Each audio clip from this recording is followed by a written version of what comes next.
ಇಷ್ಟು ದಿವಸ ರಾಜ್ಯದಲ್ಲಿ ಮುಖ್ಯಮಂತ್ರಿ ಕುರ್ಚಿಗಾಗಿ ಇಬ್ಬರ ನಡುವೆ ನಡೀತಾ ಇರುವಂತಹ ಪೈಪೋಟಿಯನ್ನು ನಾವು ನೋಡ್ತಾ ಇದ್ವಿ. 3 DCM ಬೇಕು, 4 DCM ಬೇಕು ಅನ್ನುವಂತಹ ಲಾಬಿಯೂ ಕೂಡ ಬಹಳ ಜೋರಾಗಿ ನಡೀತಾ ಇತ್ತು. ಆದರೆ ಇದರ ನಡುವೆ ಬಹಳ ಸೈಲೆಂಟ್ ಆಗಿ ಹೈಕಮಾಂಡ್ ಒಂದು ಆಟವನ್ನು ಶುರು ಮಾಡಿದೆ. ಈ ಆಟ ನಿಜಕ್ಕೂ ಕೂಡ ಯಾವ ಸ್ವರೂಪದಲ್ಲಿ ಮತ್ತು ಯಾವಾಗ ಜಾರಿಯಾಗುತ್ತೆ ಅನ್ನೋದನ್ನು ನೋಡಬೇಕಾಗಿದೆ. ಅದುವೇ ಸಂಪುಟ ಪುನರ್ರಚನೆಗೆ ಸಂಬಂಧಪಟ್ಟಿರುವಂಥದ್ದು.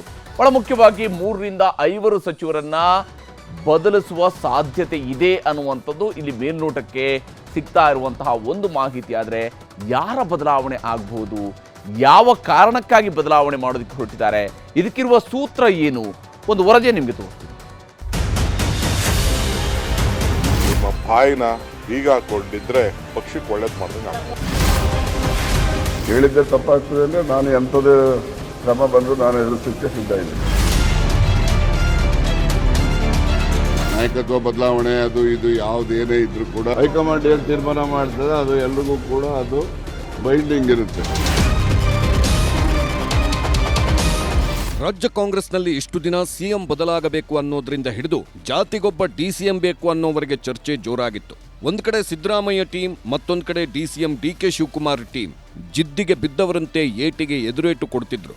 ಆದ್ರೆ ಸಿಎಂ DCM ದೆಹಲಿಗೆ ಹೋಗಿ ಹೈಕಮಾಂಡ್ ಭೇಟಿಯಾಗಿ ಬಂದ್ಮೇಲೆ ಎಲ್ಲರೂ ಗಪ್ಚುಪ್ಪಾಗಿದ್ದಾರೆ. ಮೈಕ್ ಹಿಡಿದಾಗಲೆಲ್ಲ ಹೆಚ್ಚು DCM ಹುದ್ದೆ ಸೃಷ್ಟಿ ಮಾಡಬೇಕು ಎನ್ನುತ್ತಿದ್ದ ಸಹಕಾರ ಸಚಿವ KN ರಾಜಣ್ಣ ಕೂಡ ಈಗ ತಂಡ ಹೊಡೆದಿದ್ದಾರೆ. ಹೈಕಮಾಂಡ್ ಹೇಳಿದೆ ಅಂತ ಹೇಳಿ ಬಲವಂತದ ಮೌನಕ್ಕೆ ಶರಣಾಗಿದ್ದಾರೆ. ನಾಯಕತ್ವ ಬದಲಾವಣೆ ಅದು ಇದು ಯಾವುದೇನೇ ಇದ್ರೂ ಕೂಡ ಇದೆಲ್ಲನೂ ಕೂಡ ಅಂತಿಮವಾಗಿ ಹೈಕಮಾಂಡ್ ತೀರ್ಮಾನ ಮಾಡೋದು. ಹೈಕಮಾಂಡ್ ಏನು ತೀರ್ಮಾನ ಮಾಡ್ತದೆ ಅದು ಎಲ್ರಿಗೂ ಕೂಡ ಅದು ಬೈಂಡಿಂಗ್ ಇರುತ್ತೆ. ಅಂತಿಮವಾಗಿ ಕಾಂಗ್ರೆಸ್ ಪಕ್ಷದ ಹೈಕಮಾಂಡ್ ನಿರ್ಣಯ ಮಾಡ್ತದೆ. ನಿರ್ಣಯ ಎಲ್ಲರೂ ಕೂಡ ಭದ್ರಾಗಿರ್ತೇವೆ. ಇಷ್ಟಕ್ಕೂ ಸಚಿವ ರಾಜಣ್ಣ ಈಗ ಬಾಯಿಗೆ ಬೀಗ ಹಾಕೊಳ್ಳೋದಿಕ್ಕೆ ಕಾರಣ ಇದೆ. ಜೂನ್ 4ಕ್ಕೆ ಲೋಕಸಭೆ ಫಲಿತಾಂಶ ಬಂದಲ್ಲಿಂದ ಒಂದ್ ಕಡೆ ಸಿಎಂ DCM ಕುರ್ಚಿಗಳ ಬಗ್ಗೆ ದೊಡ್ಡವರು ಚರ್ಚೆ ಮಾಡುತ್ತಿದ್ರೆ, ಮತ್ತೊಂದು ಕಡೆ ಮಂತ್ರಿಗಳ ಕುರ್ಚಿಗಳ ಬಗ್ಗೆಯೇ ಶಾಸಕರು ಸಚಿವರು ಮಾತಾಡ್ತಾ ಇದ್ರು. ಸಂವಿಧಾನದ ಅಡಿನಲ್ಲಿ ನಮಗೂ ಹಕ್ಕಿದೆ ಅನ್ನೋದನ್ನ ಹೇಳ್ತೀನಿ. ನಮ್ಮ ರಾಜ್ಯದಲ್ಲೂ ಯಾಕಾಗಬಾರ್ದು.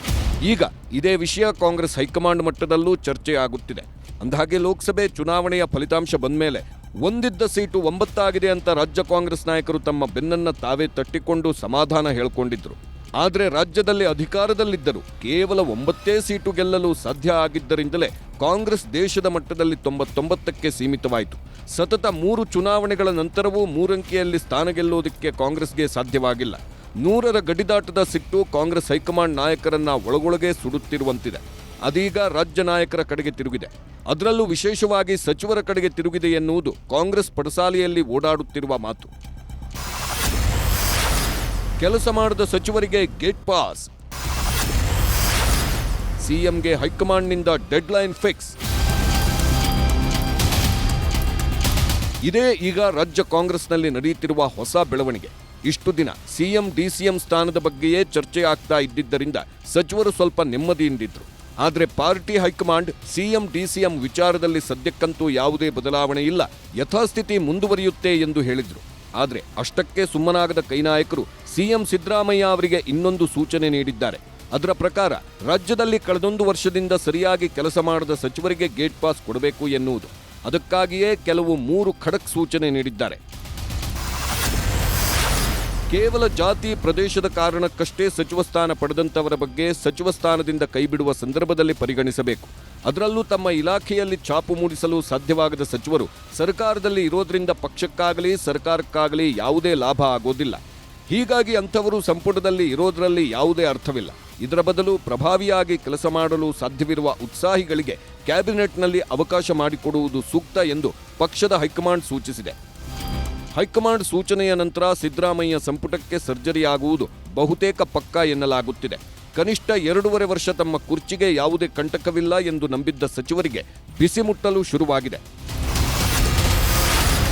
ಕನಿಷ್ಠ 3 ರಿಂದ 5 ಸಚಿವರಿಗೆ ಕೊಕ್. ನ್ಯೂಸ್ 18ಗೆ ಲಭ್ಯವಾಗಿರುವ ಮಾಹಿತಿಯ ಪ್ರಕಾರ ಕನಿಷ್ಠ 3 ರಿಂದ 5 ಸಚಿವರುಗಳನ್ನು ಸಂಪುಟದಿಂದ ಕೈಬಿಡಲು ನಿರ್ಧಾರ ಆಗಿದೆಯಂತೆ. ಪಕ್ಷವನ್ನ ಮುಂದಿನ ಚುನಾವಣೆಗಳಿಗೂ ಸಜ್ಜು ಮಾಡುವ ದೃಷ್ಟಿಯಿಂದಲೇ ಹೊಸಬರಿಗೆ ಅವಕಾಶ ಮಾಡಿಕೊಡಲು ರಾಹುಲ್ ಗಾಂಧಿ ಸೂಚನೆ ಕೊಟ್ಟಿದ್ದಾರಂತೆ. ಜುಲೈ ತಿಂಗಳಲ್ಲಿ ವಿಧಾನಸಭೆಯ ಮುಂಗಾರು ಅಧಿವೇಶನ ಮುಗಿತಾ ಇದ್ದಂತೆ ಸಂಪುಟ ಪುನರಚನೆ ಆಗೋದು ಬಹುತೇಕ ಫೈನಲ್ ಆಗಿದೆ. ಅದರಲ್ಲೂ ಕಾಂಗ್ರೆಸ್ ಹೈಕಮಾಂಡ್ ಕಳಿಸಿರುವ ಸತ್ಯಶೋಧನಾ ಸಮಿತಿ ವರದಿ ಕೂಡ ಸಂಪುಟ ಪುನರಚನೆಗೆ ನೆರವಾಗಬಹುದು. ಮಧುಸೂದನ್ ಮಿಸ್ತ್ರಿ ನೇತೃತ್ವದ ಎಐಸಿಸಿ ಟೀಮ್ ರಾಜ್ಯದಲ್ಲಿ ಕಾಂಗ್ರೆಸ್ ಹಿನ್ನಡೆ ಅನುಭವಿಸಲು ಕಾರಣವನ್ನ ಕಂಡುಹಿಡಿಯಲಿದ್ದು, ಇದಾದ ನಂತರ ಸಂಪುಟ ಪುನರಚನೆಯಾಗುವುದು ಗ್ಯಾರಂಟಿ. 1. ರಹೀಂ ಖಾನ್ ಪುರಸಭೆ ಆಡಳಿತ ಹಜ್ ಸಚಿವ. 2. ಆರ್.ಬಿ. ತಿಮ್ಮಾಪುರ ಅಬಕಾರಿ ಸಚಿವ. 3. ಶಿವಾನಂದ ಪಾಟೀಲ್ ಸಕ್ಕರೆ ಸಚಿವ. 4. ಕೆ.ಎಚ್. ಮುನಿಯಪ್ಪ ಆಹಾರ ಸಚಿವ. 5. ಚಲುವರಾಯಸ್ವಾಮಿ ಕೃಷಿ ಸಚಿವ. 6. ದಿನೇಶ್ ಗುಂಡೂರಾವ್ ಆರೋಗ್ಯ ಸಚಿವ. ಈ 6 ಜನರಲ್ಲಿ ಕನಿಷ್ಠ 3 ರಿಂದ 5 ಸಚಿವರನ್ನ ಸಂಪುಟದಿಂದ ಕೈಬಿಟ್ಟು ಹೊಸಬರಿಗೆ ಮಣೆ ಹಾಕುವ ಸಾಧ್ಯತೆ ಇದೆ. ಇವರಲ್ಲಿ ಕೆ.ಎಚ್. ಮುನಿಯಪ್ಪ ಅವರ ಬದಲಿಗೆ ಅವರ ಪುತ್ರಿ ರೂಪಾ ಶಶಿಧರ್ ಅವರಿಗೆ ಮಂತ್ರಿ ಸ್ಥಾನ ಕೊಟ್ಟು ಸಿಟ್ಟು ತಣ್ಣಗಾಗಿಸುವ ಪ್ರಯತ್ನ ಮಾಡಬಹುದು. ಉಳಿದಂತೆ ಲೋಕಸಭೆ ಚುನಾವಣೆಯಲ್ಲಿ ತಮ್ಮ ಕ್ಷೇತ್ರಗಳಲ್ಲೂ ಪಕ್ಷಕ್ಕೆ ಮುನ್ನಡೆ ಕೊಡಿಸಲು ಸಾಧ್ಯವಾಗದ ಸಚಿವರನ್ನ ಇಲ್ಲಿ ಟಾರ್ಗೆಟ್ ಮಾಡಿರುವುದು ಸ್ಪಷ್ಟ. ದಿನೇಶ್ ಗುಂಡೂರಾವ್ ಅವರನ್ನ ಪಕ್ಷದ ಕೆಲಸಕ್ಕಾಗಿ ದೆಹಲಿಗೆ ಕಳಿಸುವ ಸಾಧ್ಯತೆ ಹೆಚ್ಚಿದೆ.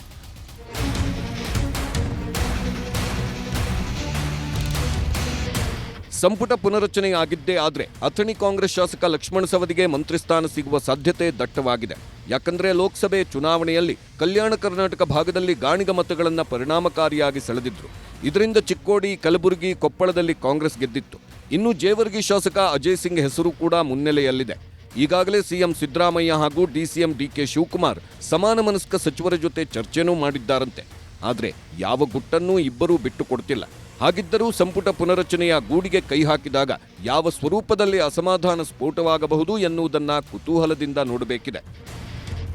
ಕನ್ನಡಿಗರ ಮೆಚ್ಚಿನ ನಿಮ್ಮ ನ್ಯೂಸ್ 18 ಕನ್ನಡ ಈಗ ವಾಟ್ಸ್ಆಪ್ನಲ್ಲಿಯೂ ಲಭ್ಯ. ಕರ್ನಾಟಕ ಮತ್ತು ದೇಶ ವಿದೇಶದ 360 ಡಿಗ್ರಿ ಸುದ್ದಿ ವಿವರವನ್ನ ನೀವು ನಿಮ್ಮ ಕೈ ಬೆರಳುಗಳಲ್ಲಿಯೇ ಪಡೆಯೋದಿಕ್ಕೆ ಈ QR ಕೋಡ್ ಅನ್ನ ಸ್ಕ್ಯಾನ್ ಮಾಡಿ. ನಮ್ಮ ಚಾನೆಲ್ ಅನ್ನ ಫಾಲೋ ಮಾಡಿ, ನೋಟಿಫಿಕೇಶನ್ ಆನ್ ಮಾಡಿ.